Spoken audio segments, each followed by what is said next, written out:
everyone, today we're going to be making a yarn wall hanging.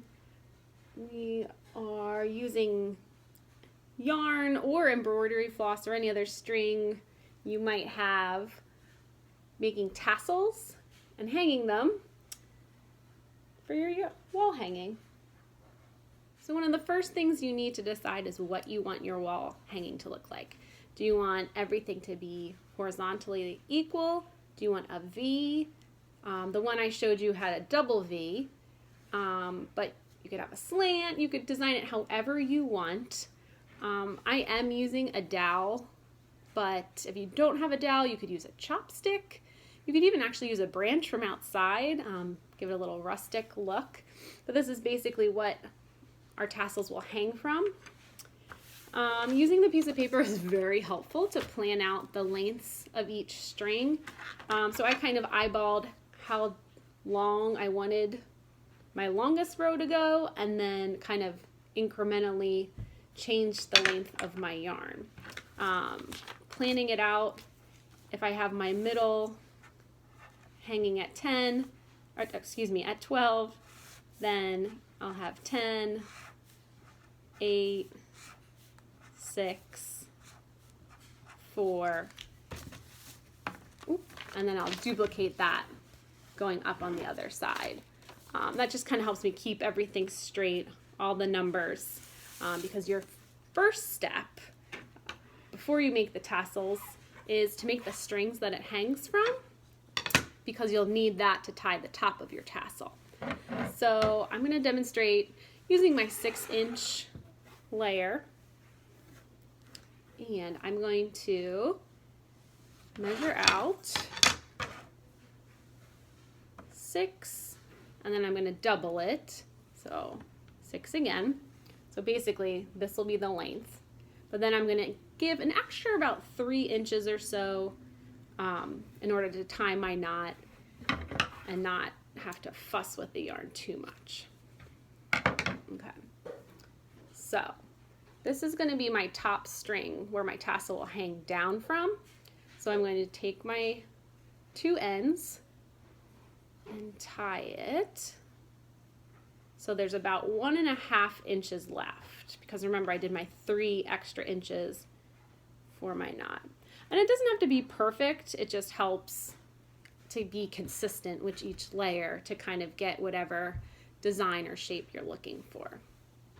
Okay, so the reason I'm doing it like this to make my tassel is because when I hang my tassels from my dowel or the rod, whatever you're using, I don't want to have this end up with like the little bunny ears and everything.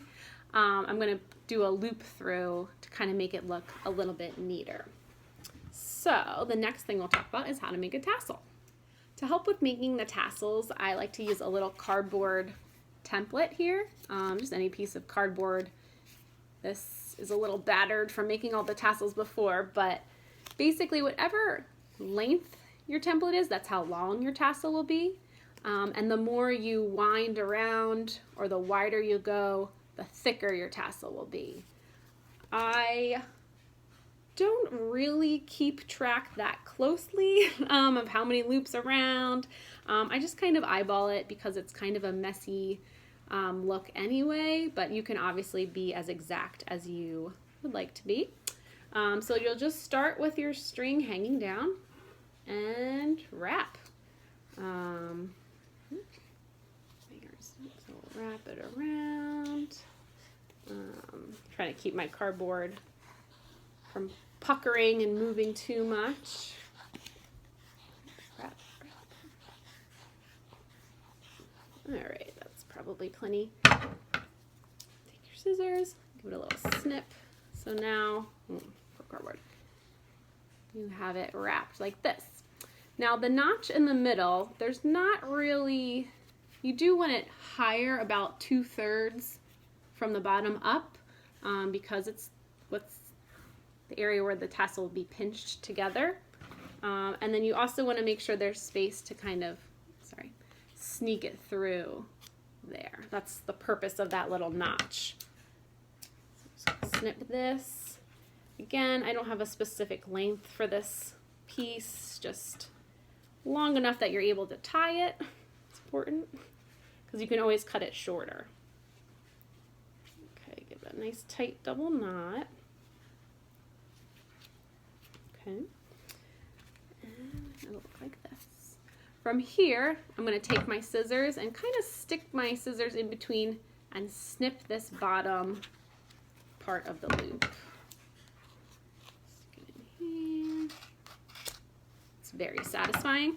And I am sliding this off. If you find that's too difficult, you can loop your string while it's on the template, but I like to just make sure, okay, that's what I want it to look like.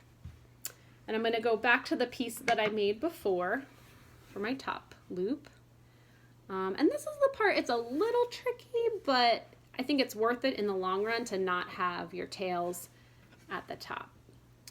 So I'm going to take my tassel top and stick one piece through and almost tie it like the string is facing the wrong direction, is upside down. Give it a nice tight double knot. Okay. And then just gently I'm going to turn it and try to tuck these tails into the inner loops of my tassel. Now, there you go. Okay. So you can't really see how it was tied on, and we have a nice loop top. You can always go back and snip these depending how straggly you want it to look like. And then just make as many tassels as you want. I like more. I think the layered look looks nice, and you can play with different shapes. Like I said, you could do maybe just a diagonal, all vertical. There's some nice ones that were like up and down randomly. The one I showed, and I'll show again at the end, was a double V. And basically you just kind of play with your measurements. So if this piece was 6 inches long, when I cut my next string, I just added another set of 6 inches to the string to make it lower. Okay. So the last step in putting it on your dowel is just looping it around. So I'm just going to lay my top right over there and pull my tassel through. Give it a nice little tug, and there you go. You always want to make sure that you're looping the same direction because you want all your pieces to look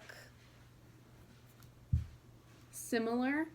On this double V, I put my strands next to one another, and you can always play around with it. You could double up your strand when you loop it on, so they're kind of more together, the strings, and one just happens. But you can really just play around with whatever design you like. It might depend on your colors. And then you just want to attach it. I just very quickly tied a longer piece around. Still need to snip my ends there. But yeah, however you want to use up all that yarn you have at home, just make a lot of tassels and hang them, and you can have a pretty cool boho wall hanging. Bye!